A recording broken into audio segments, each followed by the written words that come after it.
ఇక YouTuber Jyoti Malhotra case దర్యాప్తును federal anti terror investigation ఏజెన్సీకి అప్పగించే యోచనలో ఉంది కేంద్ర హోంశాఖ. ఆ బ్రేకింగ్ ఇప్పుడు చూద్దాం. గూఢచర్యం కేసులో యూట్యూబర్ జ్యోతి మల్హోత్రా విచారణ కంటిన్యూ అవుతోంది. ఈ కేసును ఫెడరల్ యాంటీ టెర్రర్ ఇన్వెస్టిగేషన్ ఏజెన్సీకి అప్పగించే అవకాశం ఉంది.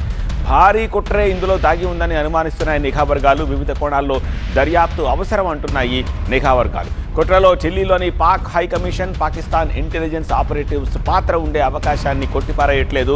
నిజాలు నిగ్గు తేల్చేందుకు ఫెడరల్ ఏజెన్సీకి కేసునివ్వాలని కేంద్రం యోచిస్తోంది.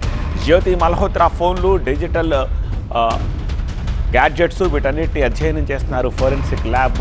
అలాగే పాక్ హైకమిషన్ అధికారులతో మాట్లాడిన సంభాషణల్ని డిలీట్ చేశారన్న కోణంలో కూడా దర్యాప్తు కొనసాగుతూ ఉంది.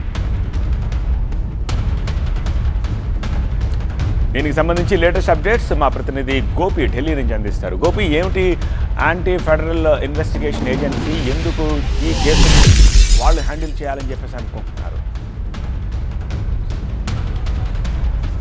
ఎస్, గూఢచర్యం, దేశద్రోహం ఆరోపణలతో అరెస్ట్ అయిన జ్యోతి Malhotra YouTuber travel with Jo అనే యూట్యూబ్ ఛానల్ కలిగి ఉన్న ఈ జ్యోతి మల్హోత్రా కేసుని ఫెడరల్ యాంటీ టెర్రరిస్ట్ ముఖ్యంగా ఇన్వెస్టిగేషన్ ఏజెన్సీకి అప్పగించాలని చెప్పి కేంద్ర హోంశాఖ భావిస్తోంది. ఎందుకంటే ఇందులో అంతర్జాతీయ స్థాయిలో పాకిస్తాన్కి సంబంధించి, అలాగే హైకమిషన్, అలాగే పాకిస్తాన్ ఇంటెలిజెన్స్ అధికారుల హస్తం కూడా ఉందని చెప్పి దర్యాప్తు సంస్థలు ముఖ్యంగా కేంద్ర హోంశాఖ భావిస్తోంది. అందులో భాగంగా ఇప్పటికే కీలక దర్యాప్తు విభాగాలు జ్యోతి మల్హోత్రాని విచారిస్తున్నాయి. గడిచిన 5 రోజులుగా కూడా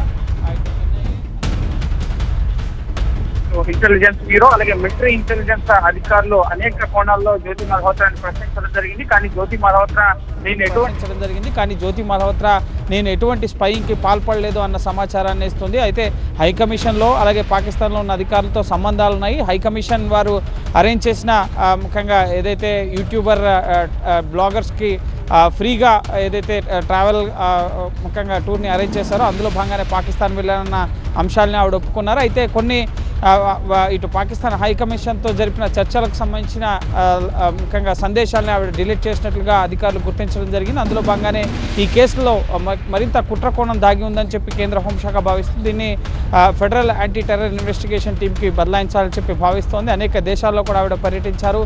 దేశ భద్రతకు సంబంధించి ముఖ్యంగా సున్నితమైన సమాచారాన్ని ఐఎస్ఐ, అలాగే ఇంటెలిజెన్స్ అధికారులకు ఏమేమి పంచుకున్నారన్న దానికి సంబంధించి ఎటువంటి ప్రశ్నలకి సమాధానం ఇవ్వడం లేదు. కాబట్టి తదుపరి కేసు ముఖ్యంగా ఇన్వెస్టిగేషన్లో భాగంగా ముఖ్యంగా ఇంకా లోతైన దర్యాప్తు కోసం ఇటు ఫెడరల్ యాంటీ టెర్రర్ ఇన్వెస్టిగేషన్ ఏజెన్సీకి కేసును అప్పగించే ఆలోచనలో కేంద్ర హోంశాఖ ఉంది.